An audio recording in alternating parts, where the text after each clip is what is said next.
Got it.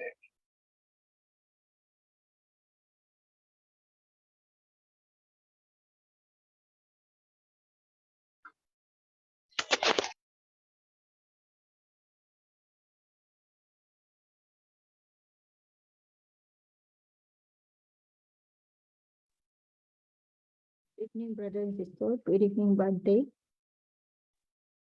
Yeah. Good evening, Ariana. My Yeah, camera is getting something, so but you can start over. You can start at 6. Yeah, we are now in Facebook, on Facebook. Okay. All right.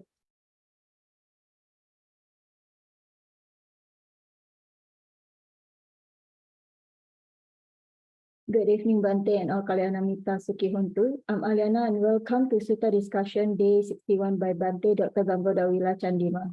Tonight's class is the 12th class of Dhammacakkappavattana Sutta, and we are going to continue discussing the first noble truth, which is satisfactoriness, dukkhaṁ, ariyasaccaṁ.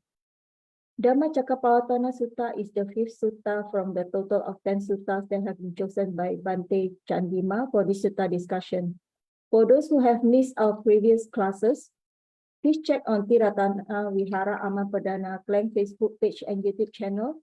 We have uploaded the previous 60 classes there. The sutta discussion Zoom class is always open, therefore whoever that wish to join the class via Zoom, where we can engage directly with Bhante, can contact us on Ti-Ratana Vihara Amapadana Klang's Facebook Messenger. We are always welcoming newcomers. Our speaker, Bhante Dr. Chandima, currently is the Senior Advisor at Patisota Canada, a virtual Dharma organization that helps beginner as well as expert students in learning Dharma in a variety of ways. Many people are interested in Dhamma Pariyesana, Patisota's most acclaimed interview series, which Bhante conducts on a regular basis. You can check on Patisota with the link www.patisota.blogspot.com. Bhante Dr. Chandima earned his PhD in Buddhist Studies from University of Sri Jayawardenepura in Sri Lanka. From 2012 to 2015, Bhante served as Theravada Buddhist chaplain at the University of British Columbia, Vancouver, Canada. And in 2016, Bhante was a research fellow at the Center for Studies in Religion and Society of University of Victoria, British Columbia, Canada. Without further ado, we welcome once again Bhante. Thank you very much for the wonderful talk. Sadhu, sadhu, sadhu. Thank you, Aliana, for the introduction again. Good evening, everybody. Welcome back to the Sutta discussion day 61.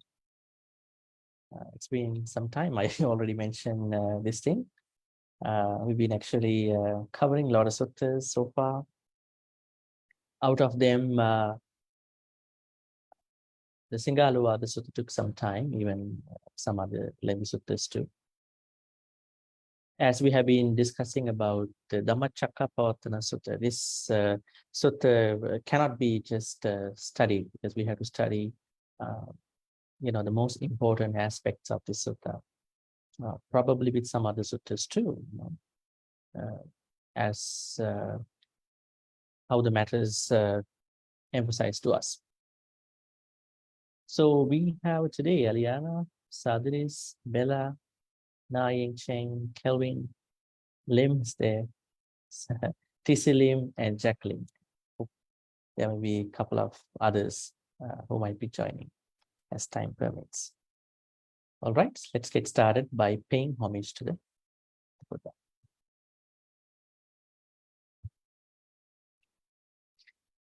Sadhu, sadhu, sadhu.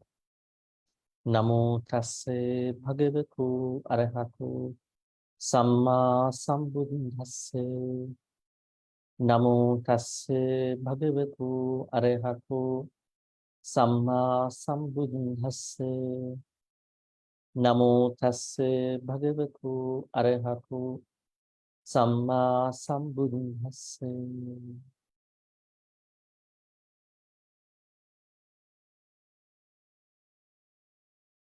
Right.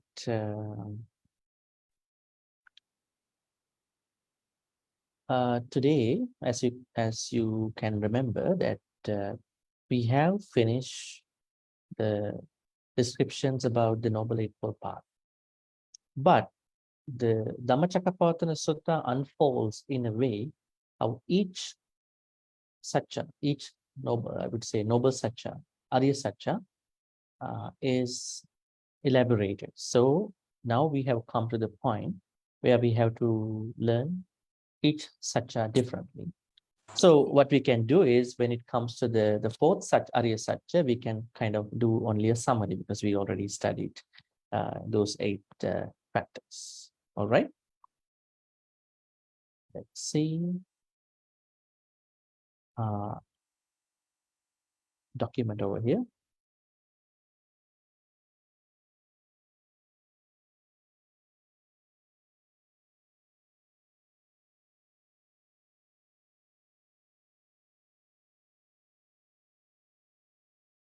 All right.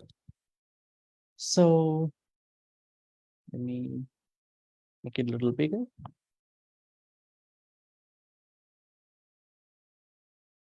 And we have done, okay, we finished middle part, right? This part we finish up until here, but we haven't done this part, right? So we started from here. Majjhima Patipada, ete te bhikkhave ubho ante, anupagamma Majjhima Patipada, not having approached either of these 2 extremes, monks. That means the middle part.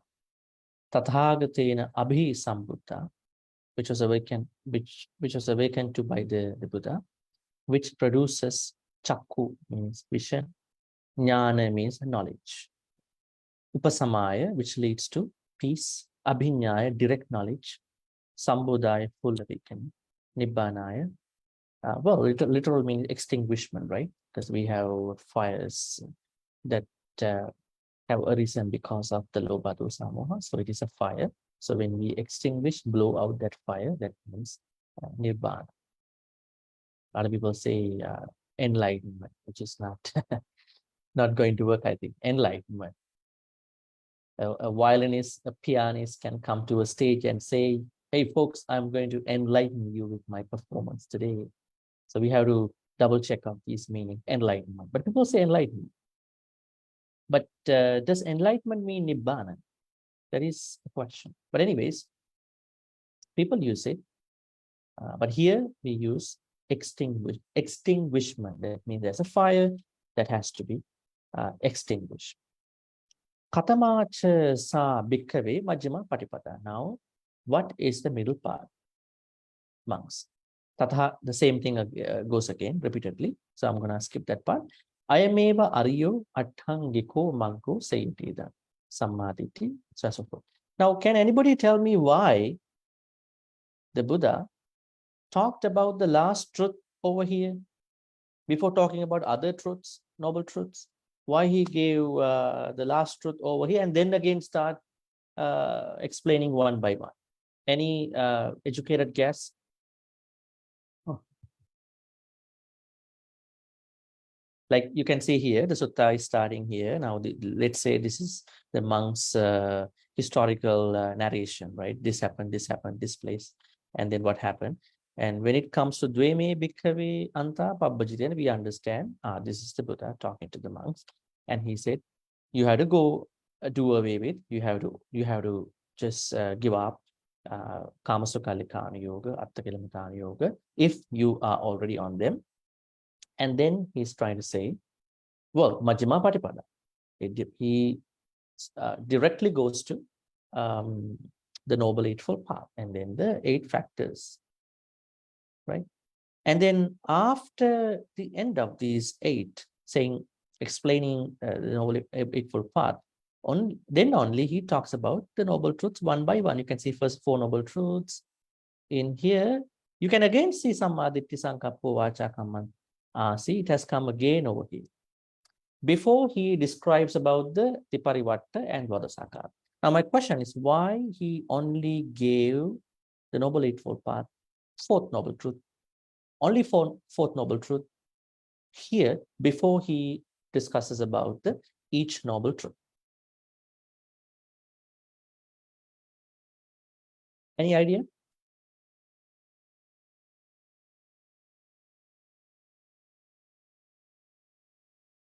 Have to think about it. Rationalize why happen. Not just accept, okay, first just a little bit of the Fourth Noble Truth and then everything one by one. There should have a reason why the Buddha only gave the Fourth Noble Truth at the beginning and then only jumps into one by one. Well, this could be the abstract, right? This is what he wanted to say, nothing else. The dukkha or the cause for the dukkha or extinguishment of dukkha, they all are part of his understanding process. But the most important thing is the path. That's why he picked the path and then told everybody, this is the abstract here. Now, when you go for a conference, every presenter has to say an abstract, right? Because audience has no time to read everything from, A to Z, right? Okay, this is what you are talking, right? And then they go see what are the other information. It is because of the abstract of the whole sutta. What is the abstract over here? The Fourth Noble Truth, which means the most important thing that we all are supposed to do. That is none other than the Noble Eightfold Path, or in other words, Majjhima Patipada. All right? Majjhima Patipada. Does Majjhima Patipada mean moderate way, middle way? You could say so. But it is beyond moderate or middle way. Because it is it could be between Kamasukallikana Yoga and Atthakalimatthana Yoga, but it is not the moderate way. It is the cultivated way. It is the path of cultivation. Right? When you cultivate, you are not falling onto any extremes over here. All right. So now we are going into, okay, this is probably the repetition once again. Ayang Kobsa Bhikkhave Majjhima Patipada. This is the middle practice, I would say, Noble Eightfold Path practice amongst Tathagathena Abhisambuddha. That was awakened by the Buddha, which produces vision, knowledge, peace, direct knowledge, full awakening, extreme, same thing. Okay, so we are going into the Four Noble Truths part. What can we do over here? If you could remember, today I sent you another link through Aliyana, remember? That is this link. All right, I don't know whether how many of you could give a glance at this one. Is this a part of the Dhammacakkappavattana Sutta? Is it? Is this a part of Dhammacakkappavattana Sutta? Not at all. Huh? This is another sutta. This is called Satcavibhanga Sutta. Where is it mentioned? Majjhima Nikaya 141. Right? I can say something like this. Huh?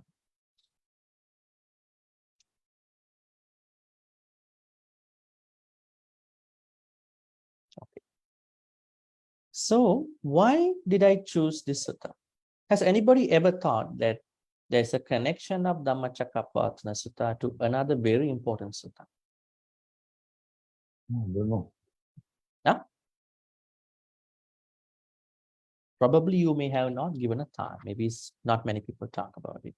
Actually, Dhammacakkappavattana Sutta, even you take the whole sutta, it is kind of a very, I would say, very brief analysis of the Four Noble Truths. That means it does not analyze each truth in normal layman terms, probably in layman terms or probably in more detail. So we need information. Without having information, we won't be able to understand. Then there was this sutta called Satcha Vibhanga. Satcha means the truth, noble truths. Vibhanga means analysis. This sutta was delivered by Arhan Sariputta. Who delivered this sutta? Arhan Sariputta. Why did he deliver this sutta? To explain the formulas that you saw in the Dhammacakkappavattana Sutta. That means we need to understand the relevant areas of the Dhammacakkappavattana Sutta from the relevant areas from the Satcavibhanga Sutta. We are not going to do the whole Satcavibhanga Sutta. It's a different, it takes a lot of time. Huh? We're not going to do that because we want to save time. Brother Wu? Bhante, the Dhammacakkappavattana Sutta was the first sutta the Buddha taught, isn't it? That is what we understand. So I want to ask is, how long later did this the Sariputta teach this Satcavibhanga after the Dhammacakkappavattana Sutta was taught? How long ago? 1 year or 2 years? Or that's a difficult question. Well, we don't see. Why he teach this after that?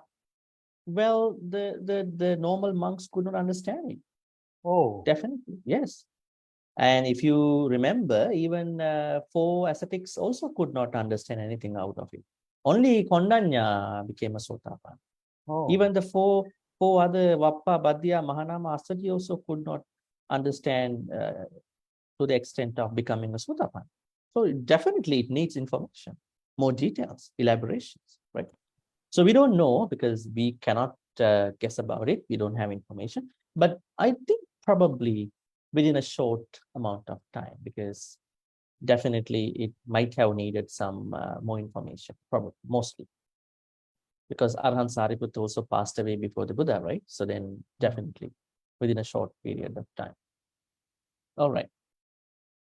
So that is why we're going to use the relevant sections of the Satcavibhanga Sutta to understand the Dhammacakkappavattana Sutta's Four Noble Truths. But today we are only choosing Satcavibhanga Sutta's dukkha, ariyasaccas areas to understand the Dhammacakkappavattana Sutta's dukkha, ariyasacca section.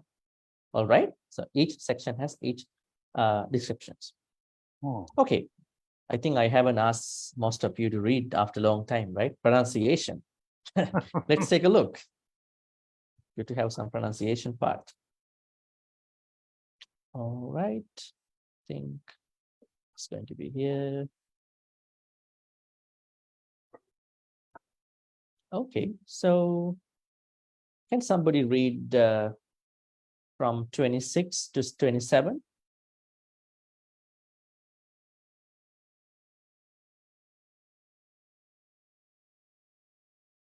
Maybe Sadris, yeah.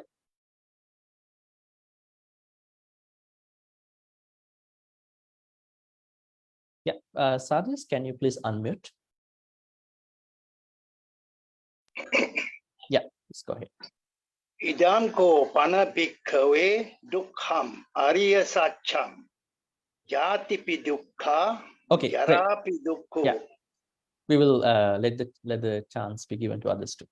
Great. And somebody else? You could start from 28. Maybe we'll ask one by one. 28, who's going to read? Can I try? Mhm. From 28. 28. Yeah, this one. Charapitukkha. Jarapidukka. 29, somebody else? Vadipi dukkho.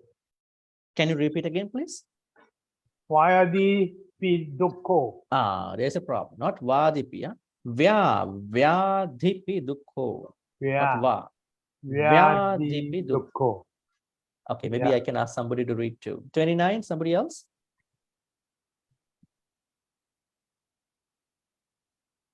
$29.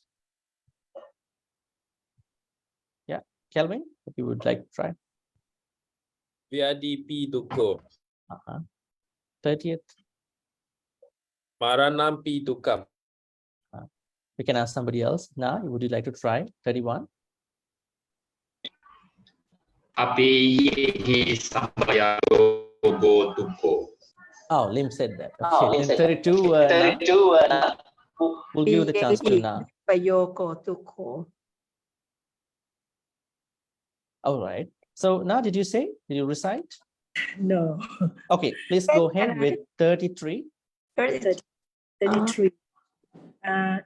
Yam pichang na labati thampi dukkhaṁ.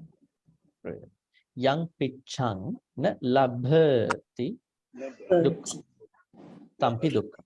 Great. Labati. And we will go up until here. 34. Who else is left here? Maybe Tisilim. Like to try? Sankitena panchu padana kanda dukkha. Can you repeat again, please? Sankitena Sankitena.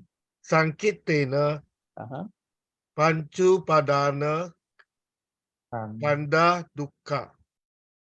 Okay, you said Panchupadan. Should be Panchupadana. See? Panchu padana kanda. Here, let's recite it. Panchu is Padana. Okay, Panchu Panchupadana. padana.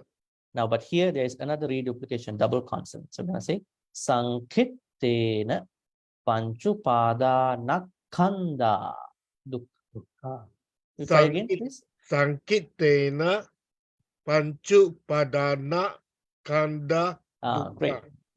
Great. All right. So that's up to the point that we're going to read. I think who is left over here? Aliana was not able to recite too. Yeah, please go ahead. Maybe you can try the whole section if you would like to from 26. 26, Bhante. Yeah, from 26. So then somebody can then summarize. So, Idang Idangko panya bikawe dukkhaṁ ariyasaccaṁ jati pi dukkha jara pi dukkha hyadi pi dukkho maranang pi dukkhaṁ api yehi sampayogo dukkho piyehi pipayogo dukkho yang pichang na labati tampi dukkhaṁ sankitena panchupadana kanda dukkha. Okay, great. Yeah, that's the place because from 35th we're gonna learn the second noble truth. All right. Thank you, everybody. I hope it's good to learn the pronunciation too, right? All right. So let's understand the meaning over here, and then we'll try to look at the Saccavibhanga Sutta sections. Okay. I'm going to use this one.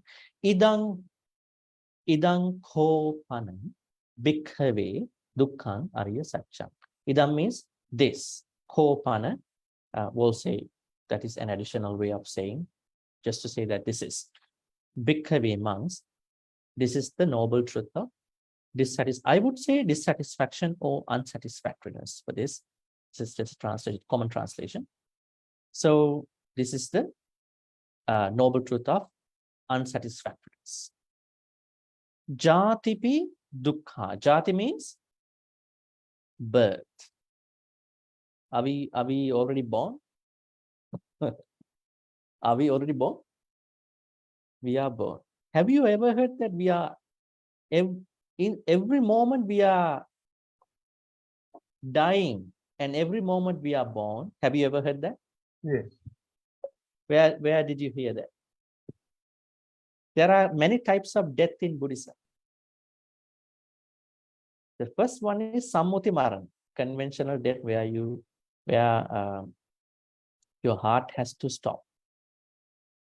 Even in science, there are a lot of difficult, definitions of the death. Now, let's say someone's brain is dead, but the heart is still working. Brain dead, but heart is still living. That person is in a coma probably until a doctor is going to take off the life support. But that is not still the death. Brain death. And sometimes the person is dead, but still the biological death has not happened. That means his organs are still living. Huh? Organs don't die right away, right? Just because you die.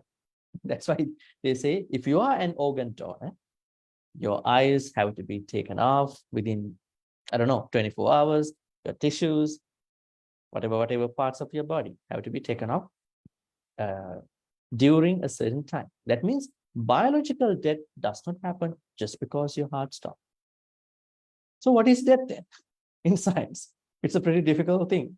We could generally say it is the end of your heart, probably it's the dysfunctional pace of your heart. In Buddhism, we have explanations for all these. I think yesterday in my Pali reading class, I explained to them, probably some might not understand that. It's from Abhidhamma.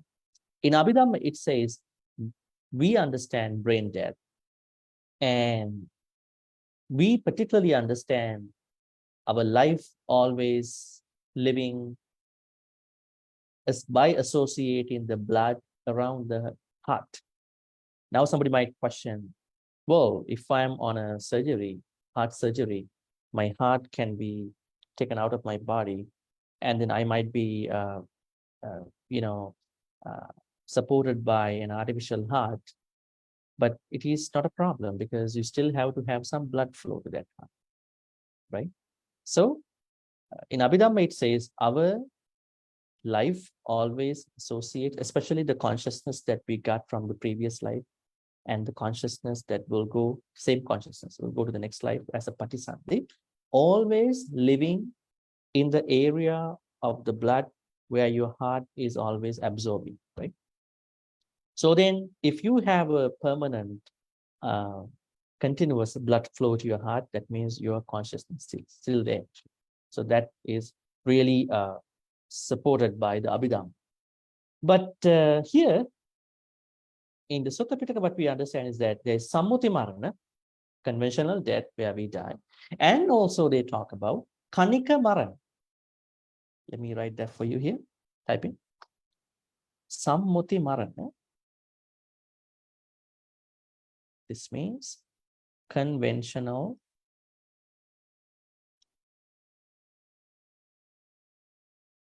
death. And then, this is interesting. Kanika marana. Kanika marana means momentary death. This one I want to discuss. What is momentary death? How do we die every moment? Are we dying every moment? Yes, we are dying. If not, we are not growing. Where's your younger version now? If you are thinking that you are old.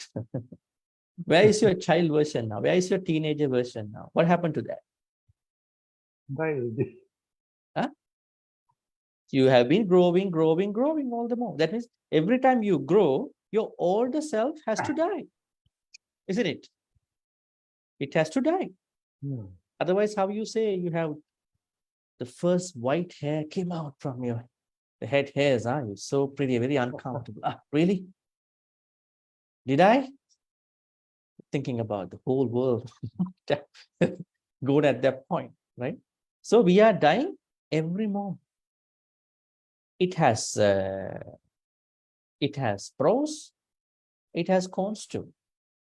When a baby is going to be grown into a teenager, maybe a child, and then to what you call a teenager, an adult, and young adult, and an adult, things are really going pretty comfortable way. But when that same person is growing to a certain area of his life, or her life, then even that person might not on the surface take it as soon as we understand. But we may have to move on with our life, right? Understanding. So that's why we say, as Buddhists, we not only have the conventional death, but also we have momentary death. Now let me ask you, what is dying in our body? If we are dying every moment, what is dying? Scientifically, you might say, yes, my The what do you cell, call Bhante. cells, my cells are going through the evolution. But from the Buddhist point of view, how do we understand the death, momentary death?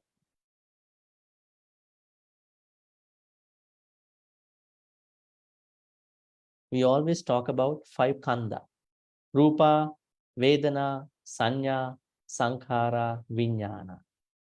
These are the 5 aggregates which make us, which make up us, right? We don't call that, hey, Panchakanda A, how are you? Panchakanda B, how are you? What's going on Panchakanda 8? Panchakanda is set. We don't call like that. We say, okay, Panchakanda A is Anne, Panchakanda B is Harrison, Panchakanda C is David. We never say like that. But we all are made up of Panchakanda. So our Panchakandas are going through the evolution, the growth. Rupa, even Vedana, Sanya, Sankhara, Vijnana. How does our Nama part going to experience the growth? Rupa part we understand. We're getting wrinkles, we might be getting some white hair. What else? And we feel that we are not mobile the way that we used to be, right? And then, you know, things going to get mature. But how do we understand the growth of our Nama part? Rupa part is that. How do we know these parts, the growth? Vedana, Sanya, Sankhara, Vijnana. Feelings, perceptions, formations, and consciousness. Are they experiencing the same growth? Same decay? They are. An example? Vedana. Now, for instance, 10 years ago, when you went to the Buddhist temple, and how did you go and your sort of mentality, and how you experience and how you felt the temple experience? Okay, how you understood the Dhamma in that place? How did you interact with the people? How did you interact with the Dhamma? And the experience now that you are having now when you go to the temple and with your present knowledge of that. Is it same or is it different? Different. It is very different. But you might have heard the same Dhamma, right? Is Dhammacakkappavattana Sutta new to you? No, you've been listening to it so long, many years ago, since many years ago. See? So the experience is going to be different. Even if you take a tasty meal, let's say you are somebody who is very savory, you have a sweet tooth, you are a fan of desserts, maybe some other food. Maybe the time as a young person when you tasted ice cream, caramel pudding, I'm bad in saying some menus, some other food, the experience you had at that time and now when you have it, are they same? Those experiences? They might be different, definitely might be different. If you have diabetic, you are pretty concerned, oh, no. And if you have some other issues, you're going to stop it. Not even that, you're looking at it from a very mature time, right? So every experience that you had in your life at different times could be different. So that means your feelings are going through the evolution. Sanya, perceptions. How do we describe sanya? Perceptions. How do we know the difference? What is sanya? Sanya has 2 parts. Sanya means identification. How do we identify? We identify for the future. We put a mark. The Buddha said it's like a carpenter. When a carpenter is going to make some wooden structure, he is going to put a mark on that area, right? He says, okay, 9 by 7. Then he's taking the measurements, right? So he do it for the future. And he also done a lot of measurements like that, calculations.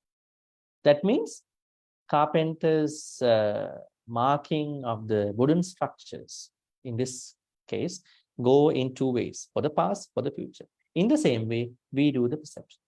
We mark things that we want for the past and for the future. Let's say you go walk into a medical clinic, maybe a dental clinic. You had a bad experience before, right? Maybe you went for a root canal, and then it didn't work. Maybe the doctor didn't do well. So you had a bad experience. So you mark it. Okay, maybe every dental clinic should be like this. And then you walk into a new clinic. The doctor is pretty charming and then good, very kind, compassionate, listening more than talking, right? And then you put a new mark now. Okay, there are dental clinics that are really good. There are good doctors, kind people. You put a mark. Perception. You have the old perception, you have the future perception. Sanya's role is that. It's twofold. You mark things for the future, for the past. Rupa, Vedana, Sanya. Now here Vedana, Sanya. Then Sankhara. What is Sankhara? Sankhara means formations.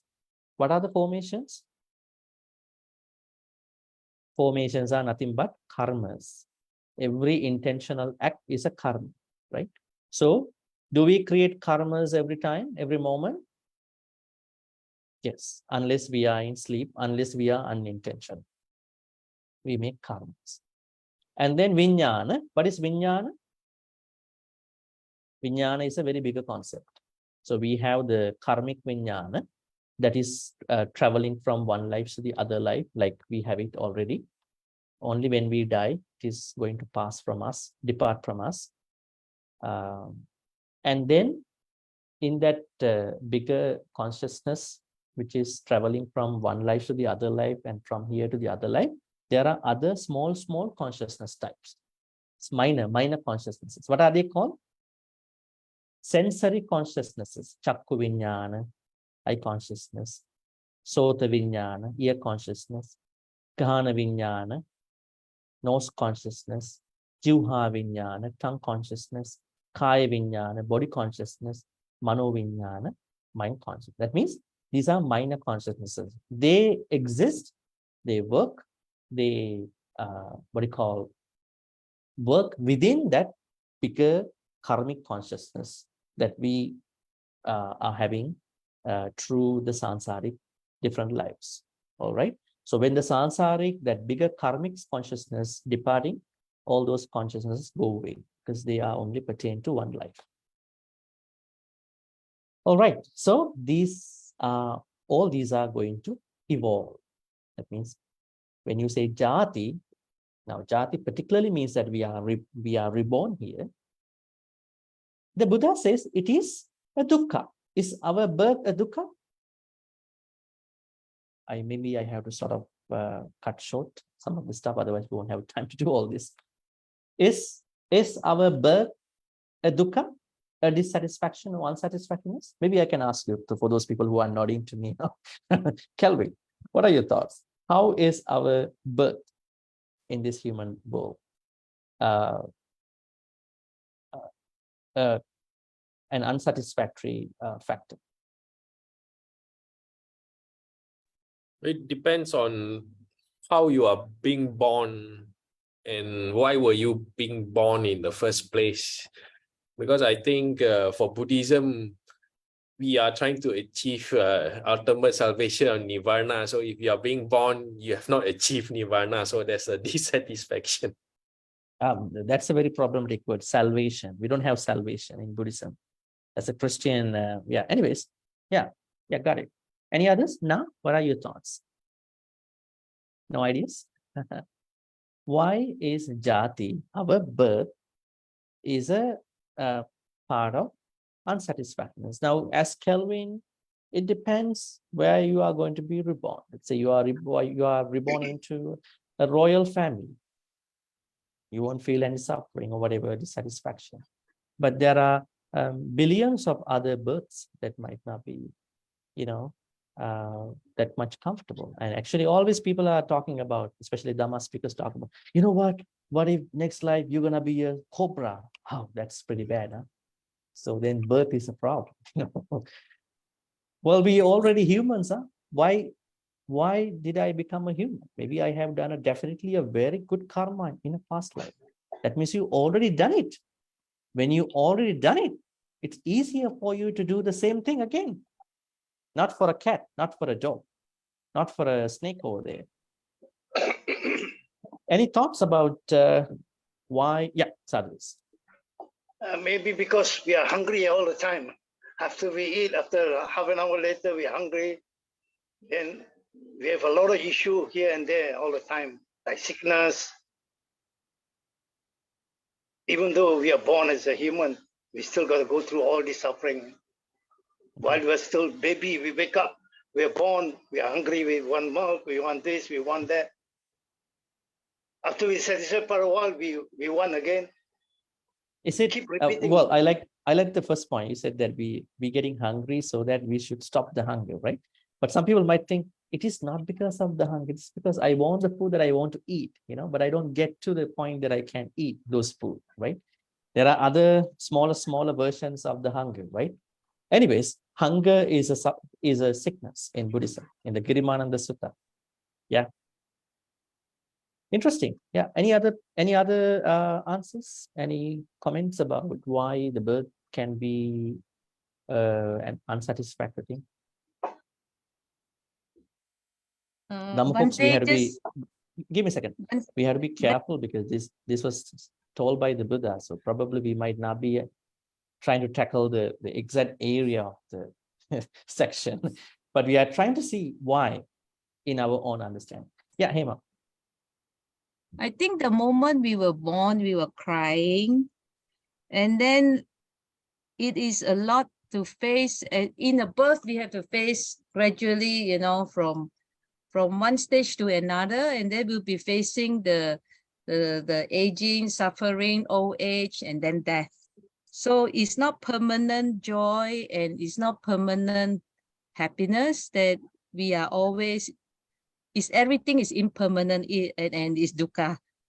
I felt that so the birth come along, is joy just a temporary joy to see a baby come along?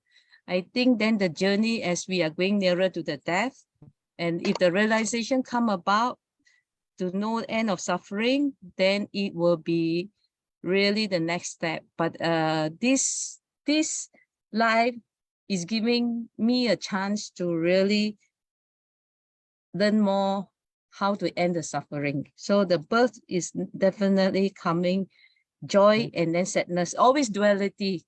It won't be, it is not permanent. That's what I see. It is the joy and then sadness. So we need to be in between, to be in upekkha, but it's not easy yet. So are you thankful and happy, thankful to your human birth too? Yes, that's right. Give me a chance to learn the Dhamma, to get to know all the Sanghas, to learn about Buddhist teaching and to know more in depth. Maybe my previous life, I find it's an opportunity to learn. But I'm very grateful that I'm in a good, in a complete form, because some came up deformed and or handicapped. But I'm grateful that I am in a good hand, in good health at this moment. The future aging, I don't know yet. So I felt I'm grateful at this moment. Thank you very much. But still yet to face a lot to come. But I think with the Dhamma, it gave me the strength to go through and to face whatever it comes along, and to really the mastery of upekkha. I'm just trying to be as neutral as I can, but it's a learning process, still learning. All right. Thank you, Bhante. Yes. In the Dhammapada, there is a stanza that goes by Dullabhancha Manussattam Buddhupado Dullabo Dullaba Kana KH Kana Sampatti Saddhammo Paramadullabo. Very interesting. Probably I can find it out later. Let me explain to you the idea here. Dullabhancha Manussattam. Being reborn as a human is very rare. Now we are talking about the samsara is a very problematic place. By looking at that, we might get into some of the very painful births. This is our problem. This is why we are very scared of the samsara. But if somebody says, no, don't worry, you're going to be a good human, you're going to have everything, but you will die. People look at it a little different. So, first rare thing is very hard to obtain is a human birth. Second, buddhuppado dullabhu. Appearance of a fully awakened Buddha, Samma Sambuddha, is rarer, harder even than becoming a human. Dullabha khana sampatti, KH. It is even more difficult to obtain a human life with all the, I would say, physical and mental abilities without becoming a handicapped or disabled person. It is even difficult because we see that there are a lot of people who have difficulties. In Abhidhamma, it says that there are issues because they haven't done the tree-rooted kusala. Alobha, dosa, moha, kusala. Because some people do kusala with 2 roots, alobha, dosa only. Right?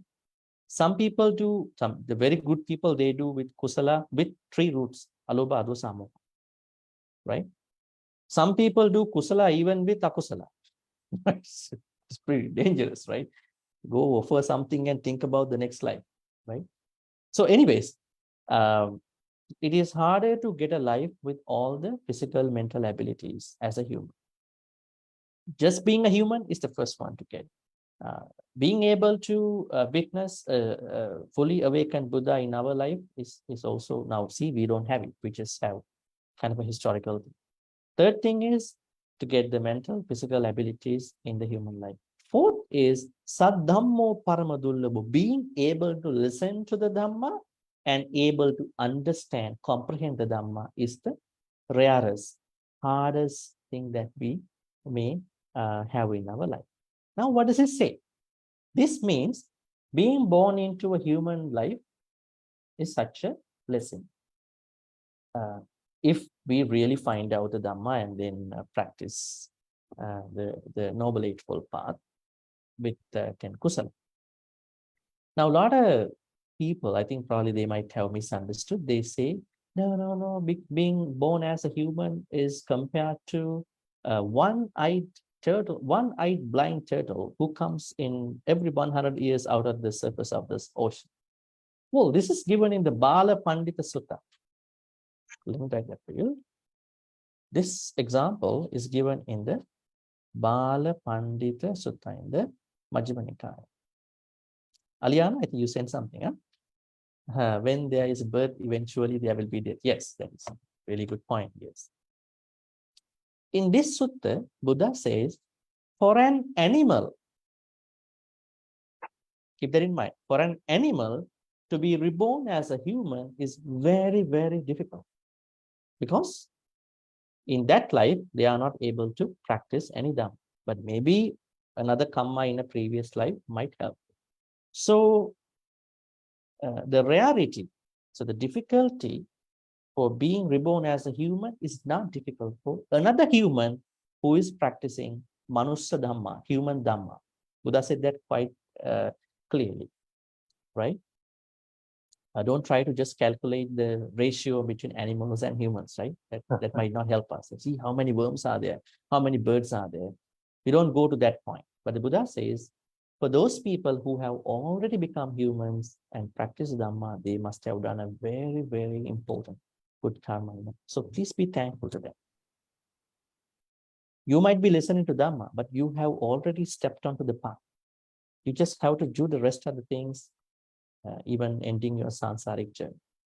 So the idea that our birth is an unsatisfactory thing comes from a point that sansara is a dangerous thing.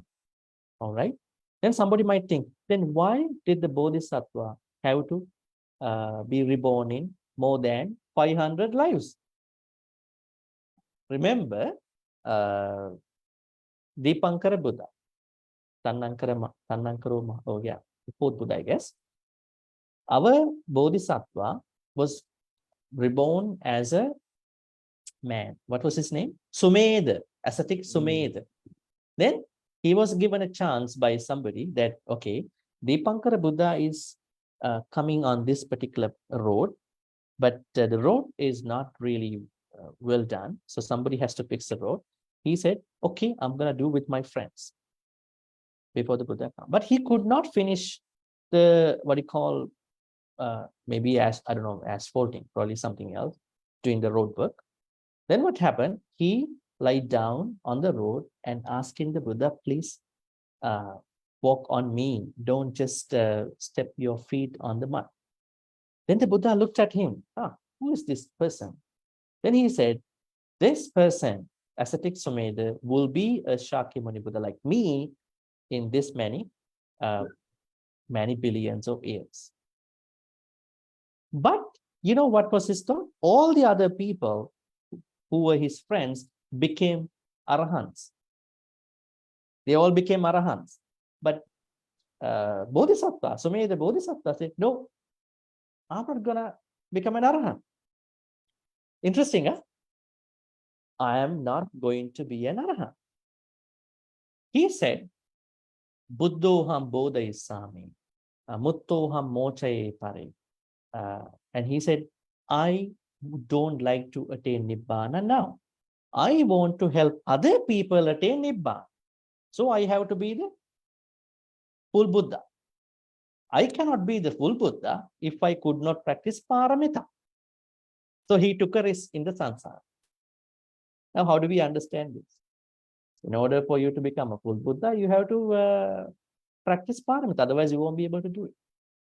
Well, I mean, not everybody can become full Buddha. That is why the Buddha said, yes, normal people, normal folks, they must, it is good. Buddha never said you must. It is good to end the samsara, because samsara can be a dangerous journey. But there are examples for those people who want to become full Buddha. They took a risk in the samsara. That means as a Buddhist, you cannot say that everybody has to say, I want to attain Nibbana. Somebody might say, no, I want to attain the full Buddha. We can't say anything to that person. Why? Because we have examples of how things work in the past. Anyways, looking at the different types of births, it is said that samsara is a dangerous journey, and birth is definitely a point of dissatisfaction, a dukkha. And then jara. Jara means aging. Dhamma folks, I think depending on our time, I don't think we are able to finish the whole thing today. So probably what I'm going to do is, because if we don't cover all this, let me see. Yeah, we will try. We'll try. There's no problem in trying, right? Okay, jara. What is jara? Aging, decay. What is aging? I think we discussed already, aging. That means our growth. Aging happens all the time, right? The Buddha said that we need to accept our aging, but it doesn't mean that we have to just let it go, right? Try to take care of your body, because if you don't, you won't be able to practice Dhamma. Let's say you're getting sick just because you are not doing something for the body. I take 8 precepts, so I'm not doing my makeup, you know. Well, makeup is okay if you make a choice for that. Maybe there are other things. Maybe supplements are good things. Supplement. When you're getting old, your inside different protein stuff are not happening. So you are supposed to take some vitamins, maybe omega-3, maybe vitamins. You should take them, because if you get sick, you will suffer without looking at the suffering in the next life. That suffering is yet to come, you know. You suffer here, right? So always take care of the body, not thinking that I'm trying to create Sakkaya Ditthi because I want to take care of it, because I want to practice Dhamma. If I get sick, I won't be able to do anything. Have you seen sick people getting angry very fast? No. Why is it? They can't take it anymore. That's why. So, well, I mean, we have to be very compassionate towards them. We don't want to put us there in case there is something unavoidable happens to us. But Other than that, please take care of your body in the proper way, not having attachment to it, but as a healthy person. So that will really help you to practice your Dhamma thing. So Jara, and then see Vyadi. What is Vyadi? Vyadi means illness. There are many types of illnesses we might have. Now, who said that? Sadhiri said, hunger is a sickness. Is hunger a sickness in Buddhism? Is it? Is hunger a sickness? Yes. If you read Girimananda Sutta, there are a lot of diseases that have been discussed by the Buddha. The Buddha says, hunger is a sickness because we have to munch something. Some people munch all the time. Huh? Go and open the fridge and eat something, snacks, right? They can't just help out of the snacks all the time, right? So not even that,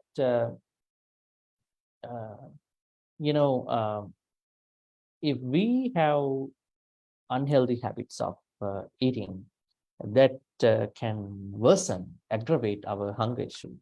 For example, if you are somebody who is going to do some shopping today, like a lot of shopping, and you haven't taken your meals, and you do your shopping and you get hungry, you're going to eat everything in the shopping mall. Because you're hungry. Eat properly before you go shopping, right? That's the mentality, shopping mentality. Eat first and then go shop, right? So that means you haven't done the proper practice of your eating, consuming food, right? So it is very important to pay attention to our eating habits because that will help us understand our hunger. Not even that, going to the washroom is also a sickness, illness in Buddhism. Uchchara passava, right? All these are. Now the problem is some might question, do we treat that my hunger is a sickness? Sometimes I take it in a very healthy way. I don't care about it that much. Yeah, there might be people like that. Those who can really keep that under control. All right, so Vyadi is an unsatisfaction to many people, especially those people who have severe diseases like cancer and other diseases, also for normal people like us at different times. And then Marana, death, right? Death is definitely a unsatisfactory thing for all of us, okay? Because we don't like to die. Are there people who okay to die? Who are okay to die? There are people, right? Those people who try to take their lives, they are okay to die. Taking life is a good thing in Buddhism, is it? No, that is a panagata, right? Because this human life should not be finished in that kind of a terrible way. Whatever problem that comes up in our life, right? We should never let problems take over our precious life. There may be bad people around us, people who are giving a hard time. We have to understand in a different way, right? Talk to a counselor, talk to a Buddhist monk, talk to at least a Kalyana Mitra, right? Don't just take it personally. Because we all have, like normal people, they all have problems, right? The way how you take it is the problem. And then how you're going to solve it. So Marana is a very painful experience. But have you heard of the near-death experiences of some people? There are people who are almost going to die and then they come back again. Then some scientists go and then interview them. How was it? Wow, that was so good. Right? So good. I was almost going to have an ecstasy, an ecstatic state. But why I became like this? I mean, this is natural experience, huh? Not like a death from getting shot, assassinated by others. Actually, do we remember the moment we were born? Some folks? Maybe we might remember the crying part, as Hema said. Yes, we might remember the pain, because when we come out of the mother's womb, we have a pain. The only person who has no pain is the Bodhisattva, right? So we may have a pain, but we don't remember it. Do you think will we have a very bad experience when we are dying, the moment we are dying? It shouldn't be. Unless you have a physical problem, the physical chronic problem you are having because of a sickness. But the moment you are changing from this life to the other life, shouldn't be a painful experience because it is relative to the birth experience. Death and the birth experience are relative all the time. But it doesn't mean that it is good to die, yeah? Because we have to get the maximum out of this human life, practicing Dhamma, and then especially Sammaditthi part. Sammaditthi has to be always in our mind. This is what I'm supposed to do. This is what I want to achieve in my life. I'm trying to lower my ego all the time, right? And then getting rid of all these remorse things, regrettable things, being nice, kind to you and other people. These things should always have in our mind, should have. Because we never guarantee your good things will come to you just because you die. Can we guarantee about it? We can't guarantee. Maybe you might have done a very massive dana or something. We don't know because you are too weak at that time in natural death. That's why we try to, stay good, stay wholesome all the time so that we will understand our marana very well. And then we will go into a new life, right? Unless you attain Nibbana. If you attain Sotapanna, then only 7 life, no 8 life. That is Mara. This is very interesting. Huh? Bhante, may I ask question? Okay. Yeah. Okay. Please. Just now earlier, I heard about the death of the mental death, the mind, and then biological of the organ. Brain death, not brain mind death. death. Yeah, Brain death. brain death and biological organ. So when do we consider death happens of a person? Is it the brain death or is it the biological or what? Now, you pointing out a very good question. A lot of people think when my brain dies, my mind also has to die. Can heart live without the mind? No, that means mind is not in the brain. That's mind why. Is not in the brain. Yeah. Then how come when your brain is dead, how come you still live? Nama Rupa have to exist for you to live. That means your mind is something that is going across the body. And I told you pretty clearly, in Abhidhamma it says, our sansaric consciousness, karmic consciousness, always associating the blood in the heart, especially the blood that is around the heart. That is where that karmic consciousness always lies. Kondu Abhidhamma. That means it is not in the brain. But brain coordinates all these emotions. When it is active, when it is gone, there's nothing to do. You can't take it back, right? So we are trying to say there is no particular definition about the death in even science. Particular definition. They have different angles of definition. In Buddhism, we understand you can't say that there is a no point return.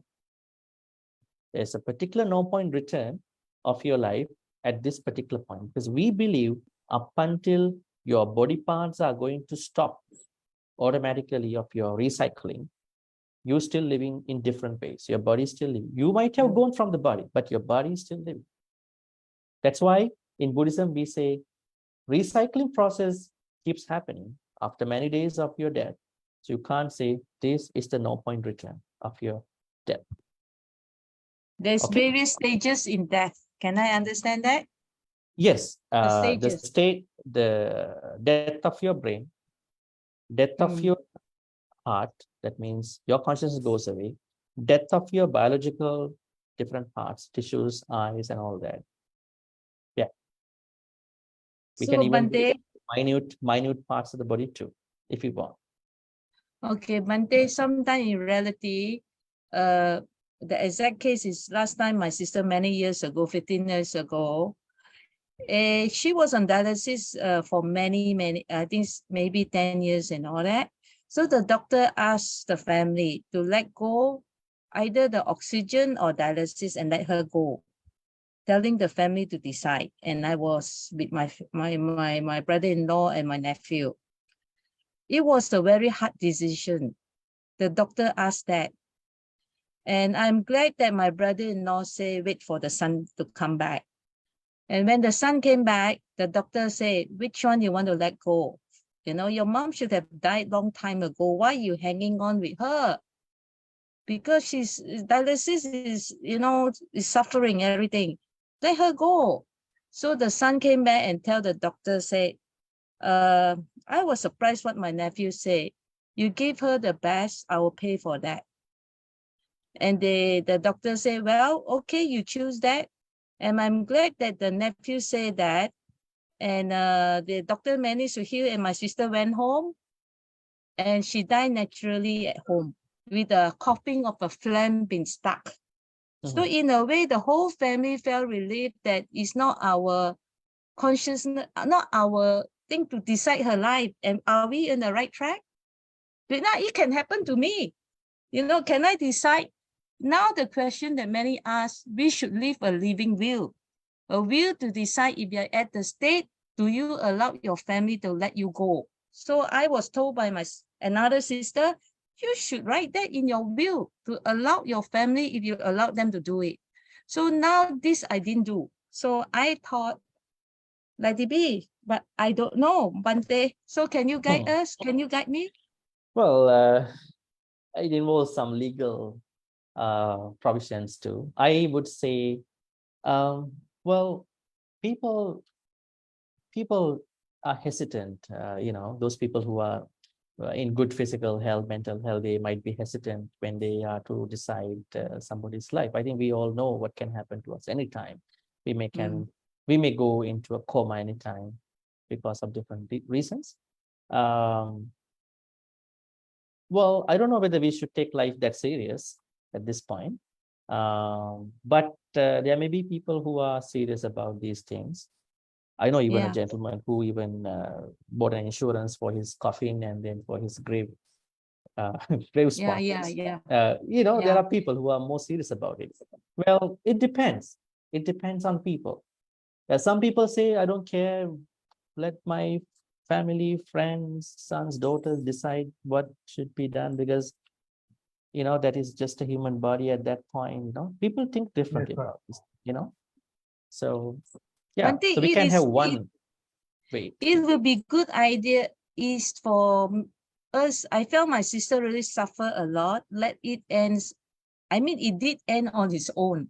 So whether that should be the life that we end our karma, our pain and suffering all the way, or should we just end it, termination of the gas or anything? So this is, it could happen, but I don't know, Bhante. I saw everything, but it was perfect. All the whole family was lifted. We felt so light because my sister went through a lot. Amputation of one leg became amputation of two legs.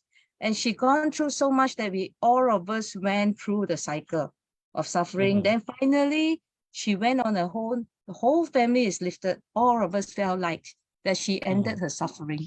Well, you know, we have to believe anicca. We have unpredictability of life. We never know what will happen to us.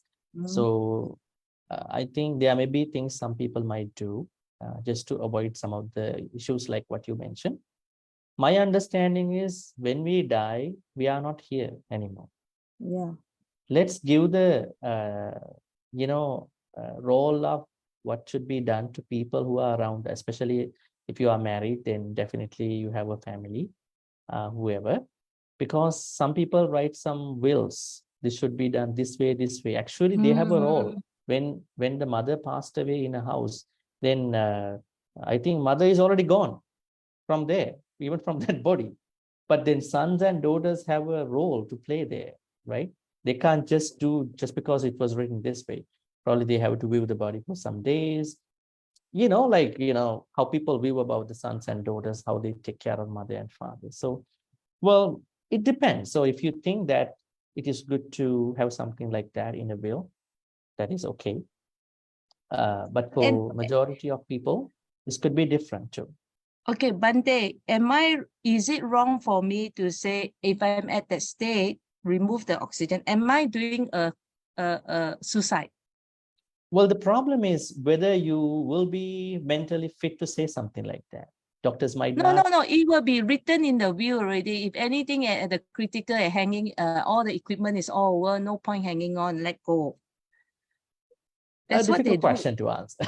Well, Okay, I would okay. say So because it's it, individual, and it's just that I thought maybe it's a commit Yeah. suicide for me if I do that. no, That's why I'm let being- me tell you the Buddhist science.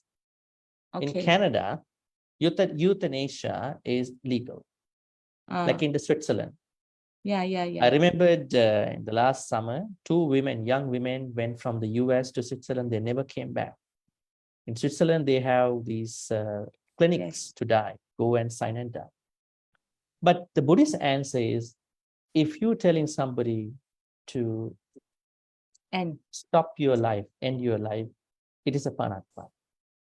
Because we are looking at it from what you call situational issues, right? yeah. So the doctor might inject something to us. It's a right in Canada, I think.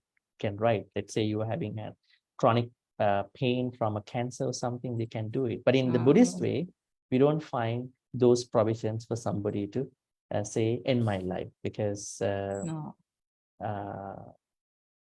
I think that person might be saying that because of extreme pain, anger, right?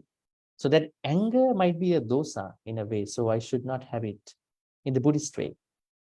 In the social, political, cultural way, in today's global world, it's okay. People don't like that, to keep that kind of a pain. But in the Buddhist way, that might not be, there might not be any acceptance, validation for that kind of. But Thank you, Bhante. yeah, yes, that is what we understand. All right, so let's keep continuing. So we have done up to Marana. Then appiyehi sampayogo dukkho. Who are appiya?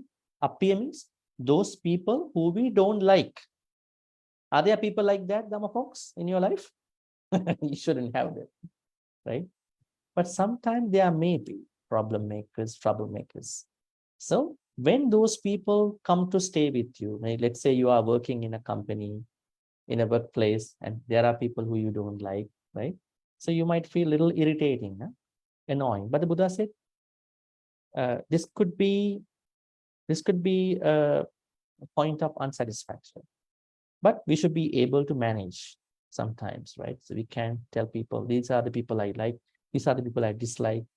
So I just want only the good people that I want. So you can't do that sometimes. So, but some people take it really seriously. So they are always suffering. Every day they make problems with them. This person told me this person did that to me, right? Anyways, that was taken as a point of unsatisfaction. So dukkha. Then the opposite, piyehi vipayogo dukkho. Well, when your loud people are not with you, piyehi means those people. Vipayogo, separation. Sampayogo, association. Sampayogo means association. Association. Then vipayogo means dissociation or separation. Right? So separation from the good people, I would say. Comfortable, loud people, it is a suffering. It is, I think every moment is a suffering to men. Every moment when they think about their sons, daughters, spouses, loud people, partners, right? Not even this is applying to humans, but also applying to animals too. You look at some dogs. Remember, there's one Jataka story. One bird took Sila, 8 precept, because he broke up with the partner. Interesting. Yes, in one of the Jataka stories, there were three different people took 8 precepts. So one was a bird. I think he broke up with the bird, the female. And then the second one is there was a cow in a village that everybody respects. Suddenly there was a cobra who was just slithering that place. So cow was moving one of the feet. Then the cobra stung the cow and the cow died. So everybody was coming to this place. The sacred cow was bitten by a cobra. They are very worried. So the cobra just went to some place. He was watching everything, observing. He was very worried about this. I killed this very sacred cow. So he was very regretting about what he did. So he also took precepts in the Jataka story, just to, overcome that regret, remorse, right? Anyway, so the loud separation from the loud ones is very common everywhere. So it is also an unsatisfaction, right? Nowadays, you are doing other optional things, watching their pictures, videos, whatever they gave to you, right? People can just keep continuing whatever the things.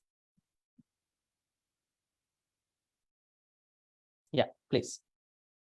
All right. So, appiyehi sampayogo dukkho, piyehi vippayogo dukkho. So, being with the people we don't like, and then separation from the loud one, they all are points of unsatisfaction.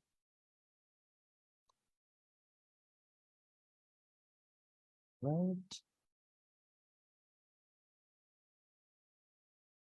And then we come down to this part. Okay, these two, the last two, yang pichang nalabati tampi dukkhaṁ. Yang picha, yampi ichang, you wish something, but you are not able to take it. You are not able to receive. Not to get what one wants is unsatisfaction. How do we understand that? There is someone who wants to be a businessman, who wants to be a doctor, who wants to be a lawyer, but it won't happen. But what do you think from the Buddhist point of view? Should that person suffer? Should that person go through a hard time? According to other teachings of the Buddha, no. We all are skilled for something better than all the other people. Maybe one thing. But majority of us could fall into the trap that we didn't get what we want.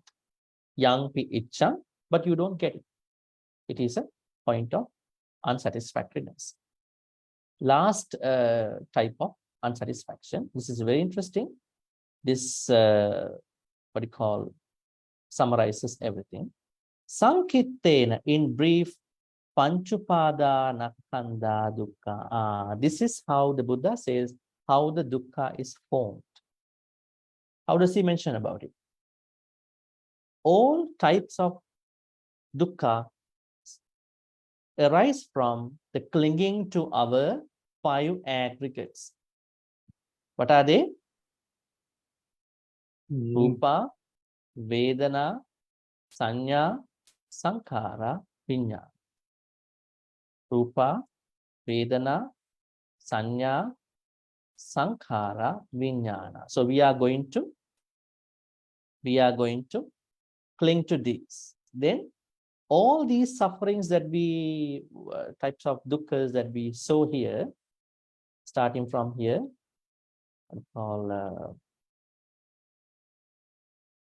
starting from here, jatipi dukkha, jarapi dukkha, vyadipi dukkho, maranampi dukkhaṁ, appi sampayogo, pi vippayogo, yampichang, nalabati tampi dukkhaṁ. They all getting formed because we cling to these khandhas. We cling to rupa, we cling to vedana, we cling to sanya, we cling to sankhara, we cling to viññāna. Now let's talk about how we do that. How can it happen, Dhamma folks? How can we cling to different aggregates? One example. Now we have a rupa, right? We have a form. Others also have a form. How do we cling to the rupa? We may come up with the belief that this is me, this is I, this is myself, right? And then referring to somebody who you attach to, say this is me, this is my, this is so and so forth. Then you might cling to that. Maintaining the 5 aggregates could be a comfortable process till we die. But when you cling to that, all the dukkhas start pouring, coming to us. So then what we have to do, we have to draw the line between Kanda and Upadana. Let me show that to you again. We need to draw the line over here. This is Rupa Kanda. This is Rupa Upadana Kanda.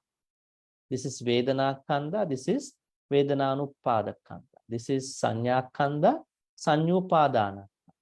This is Sankara Kanda. This is Sankarupada Kanda. This is Vedana. This is Vijnana Kanda. This is Vinyupadana Kanda. So we don't need this part. If you bring Kanda to this level, then you create dukkha. Actually, we were reborn here because of the clinging, right? Because we were clung to different things. But at least if you could understand what should work for us by cultivating the Noble Eightfold Path, we have a way to end this. Now, let me just show you, give some glimpses about the relevant section of the things that we discussed, especially the dukkha, ariyasaccaṁ parts in the Satcha Vibhanga Sutta. All right.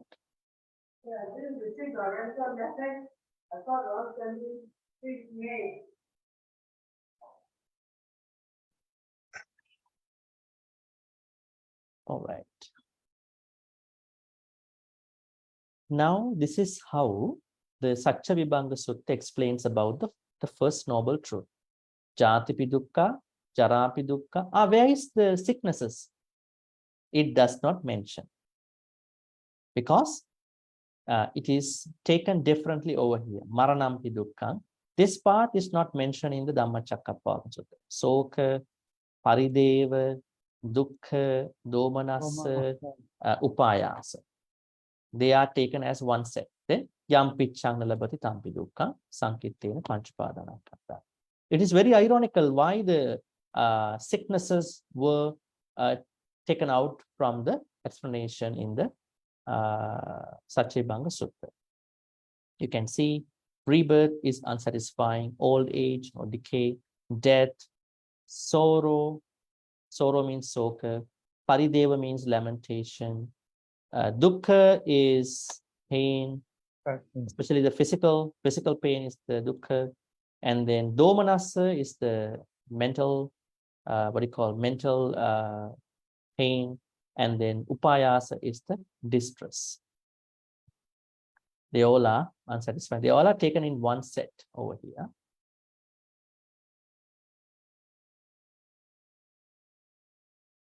And then yam piccang labati tampi dukkhaṁ, it was given already. And then sankittena panchupadana kanda also given. What are the other things that are not mentioned in here in Satcha Vibhanga Sutta? Piyehi vippayogo dukkho, appiyehi sampayogo dukkho. It is not mentioned here.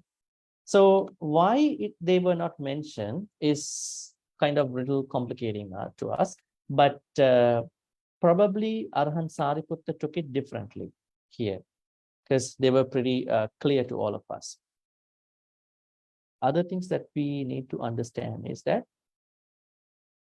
jati is explained more. See, what is jati?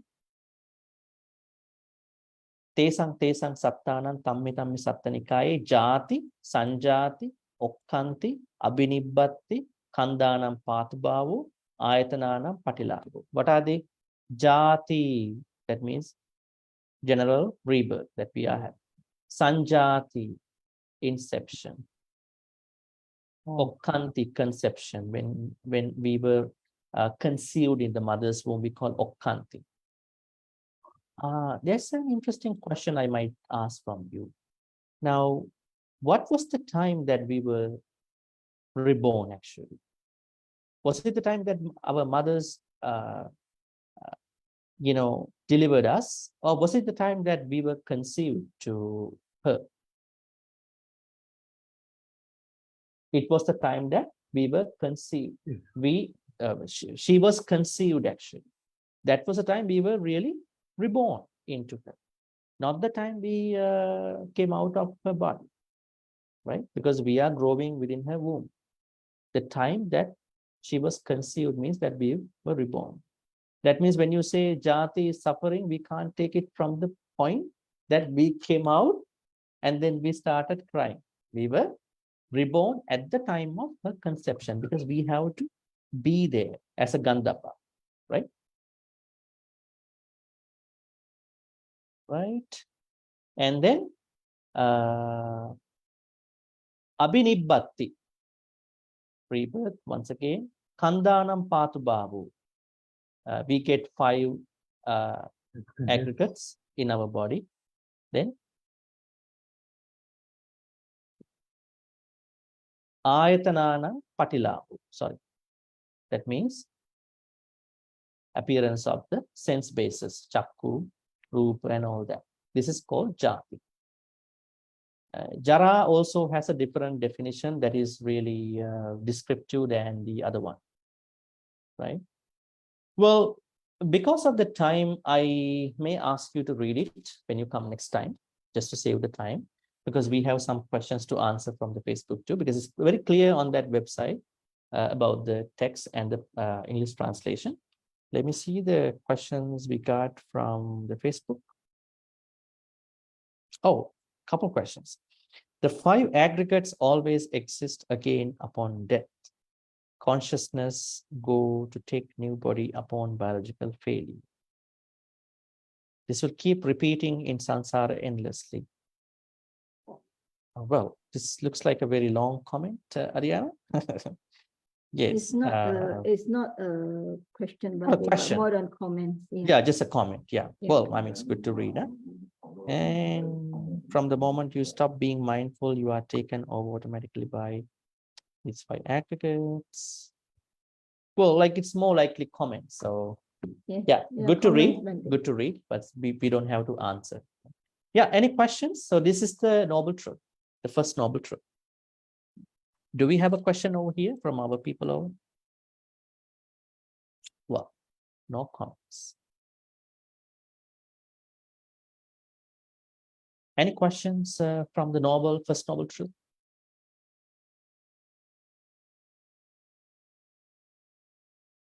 Bhante, you have not answered why the sutta did not mention it. Why is it different? It did not mention. Very good question. Illness, Yes. right? Why? Well, this is my personal thought.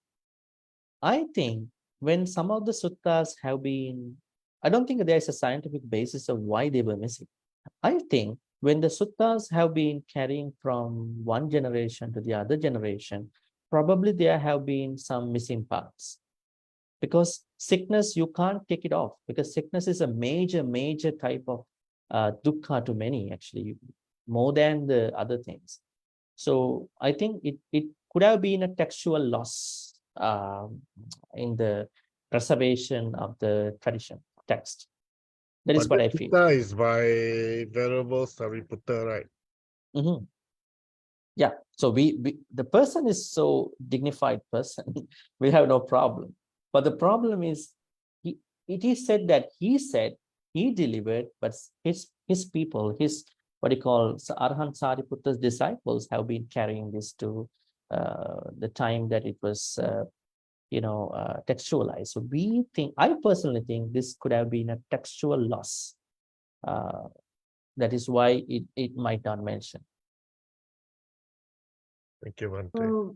Bhante, because this is sorrow, lamentation, pain, and sadness, maybe they try, this is my view, maybe if the mental and physical pain is considered in illness, mental illness and physical illness. Yeah, we could take it. We could take it that way too, but there's no specific mention about the illness, because because when you say soka parideva dukkha domanassa, they are more likely a loose description about the what you call unsatisfaction. Normally, in every sutta, when the Buddha talks about the truths, he talks about jati, jara, vyadi. Vyadi is not normally taken out actually. Vyadhi is normal. Even in Ariyasaccaṁ Sutta it is mentioned. So most probably it could have been a textual loss.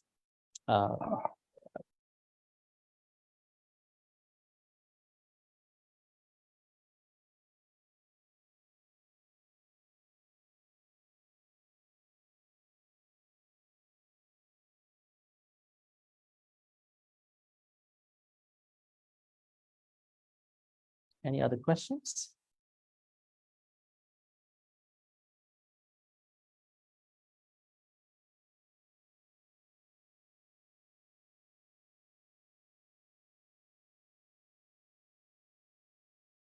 If we go back again to the Saccayibanga Sutta,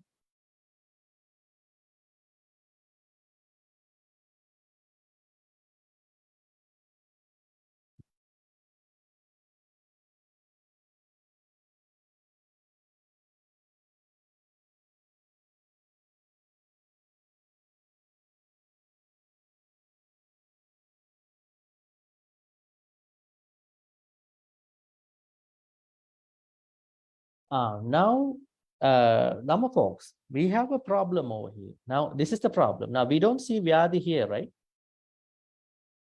Here. We don't see the Vyadhi, nah? It should be here, right? Yeah, It's not given, right?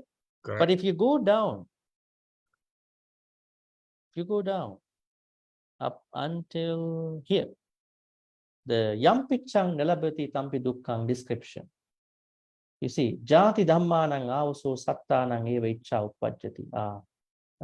Aho Vatamayang na Jati Dhamma Assam, Nachabata no Jati Agachaya. May I not have the birth, may I not lose my birth. Nako Panetang Ichchai Pattabang, Idampi Yampichang Nalabati Tampi Dukkhaṁ. Jara Dhammana. Here, Vyadhi Dhamma. Here, Marana Dhamma. Here, Soka Parideva Dukkha Domana Supayasa. Then what does it mean then? This means this is a textual loss. Because this could have come to that place. This could have existed in the abstract. Right? They are separate stuff, but it might have been lost for some reason. There are many, many things like that. That is why when you read the canon, do not just take everything into your mind. Always ask from a person who can understand the text. Some people just, okay, today I'm going to read 2 suttas. Huh? Okay, now I know 2 suttas today. Tomorrow I'm going to ask it, just discuss with somebody as a Dhamma. It's kind of dangerous thing because you have to always consult somebody who can have an experience of understanding.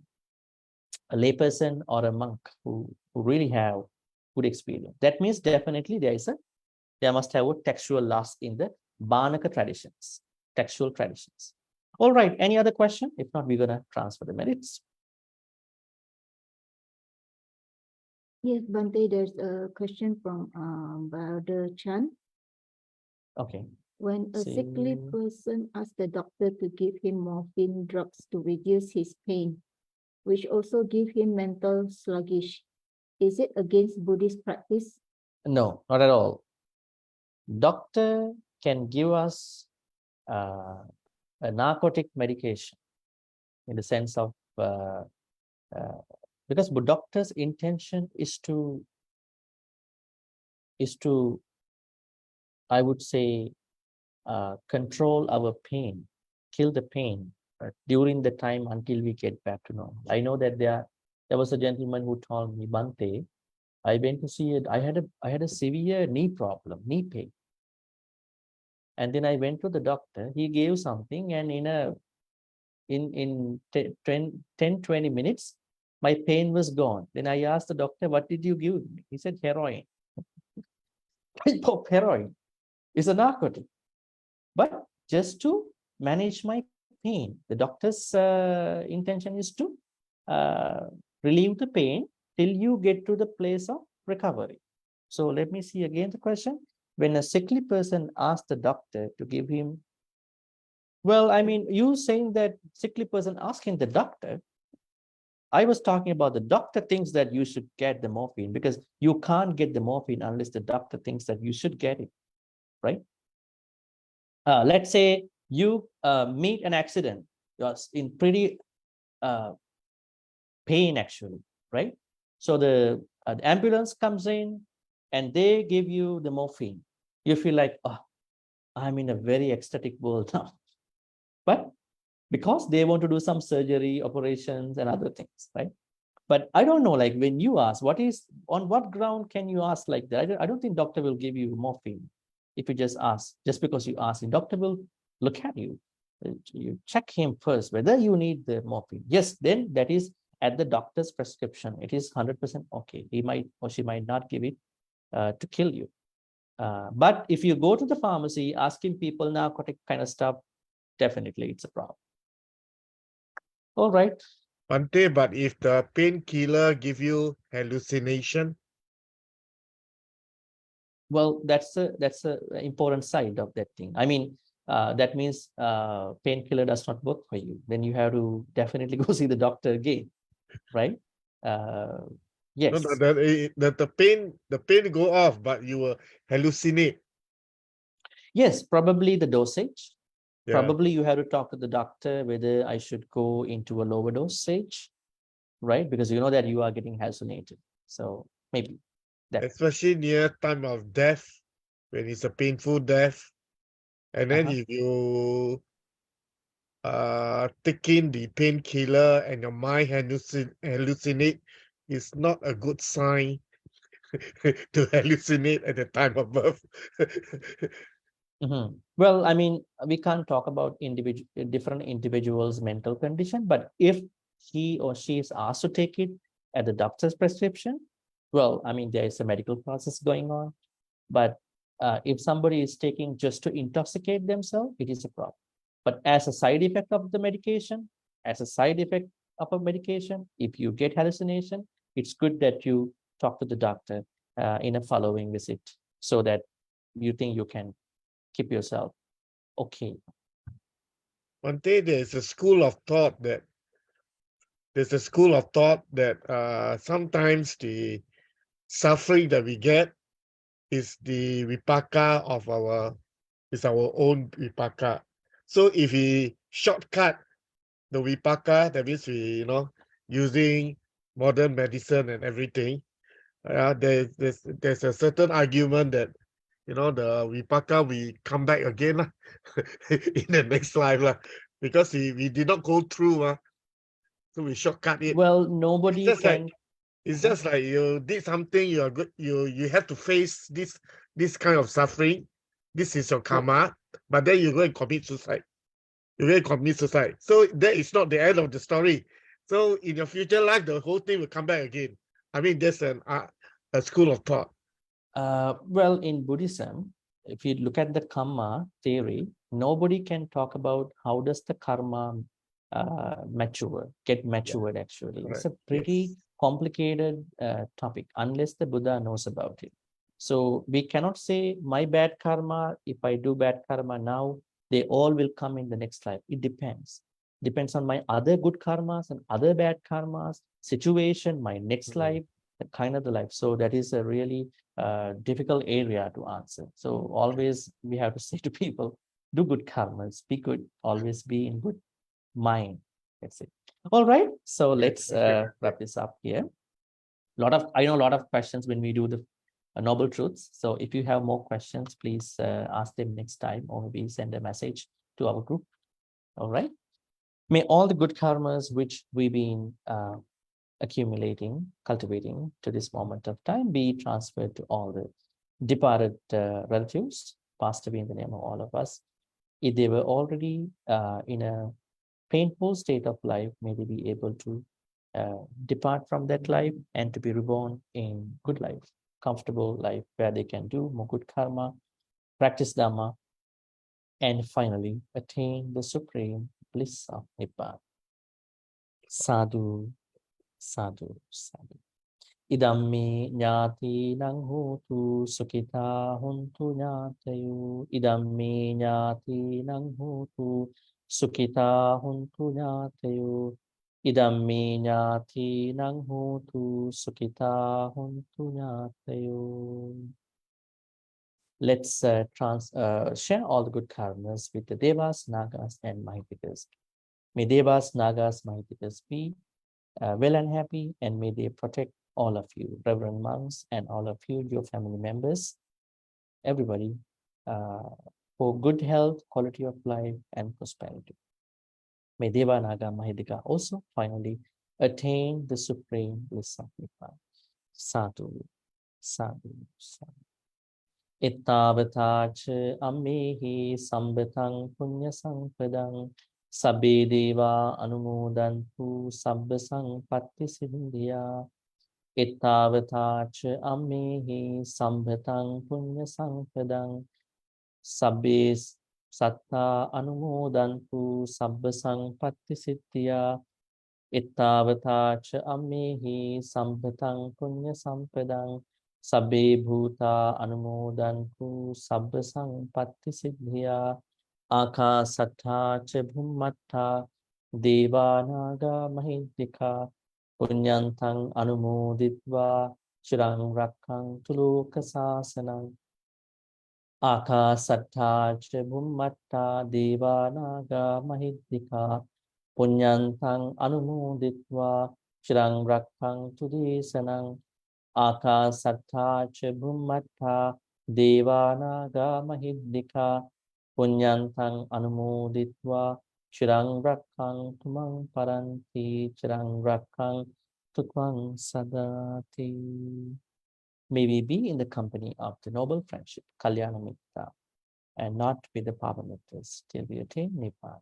Thinking thus, we're going to recite this stanza. Imina punya kammene mami bala samagamo satang samagamo hotu yavadimbana patantya. Finally, may all the good karmas which we have been accumulating, cultivating to the point of now, be supportive and helpful to all of us to attain the supreme bliss of Nibbana. Sadhu, sadhu, sadhu. Abhivadana silisse niccang vaddha pachayino chattaru dhamma bandhanti ayuvanno sukhang balang ayurarogya sampatti sagga sampatti me vacha ato nibbana sampatti iminati samijjatu. Sadhu, sadhu, sadhu. I know we have a question over here, so I will answer after the discussion. So, folks, we will be doing dukkha samudaya ariyasaccaṁ next Friday. That's the plan. Till then, have a good night. Take care, and then please have a look at the Satchavibhanga Sutta 2 while giving some attention to Dhammacakkappavattana Sutta sections. All right. Thank you very much, Bhante. Good night, Good night, Bhante. Thank you very Good night, much, brother and Bhante. sister. Good See you night. all next week. Bye. Good Bye. night. Thank you, Bhante. Good night. Right. Thank you very much. Sadhu.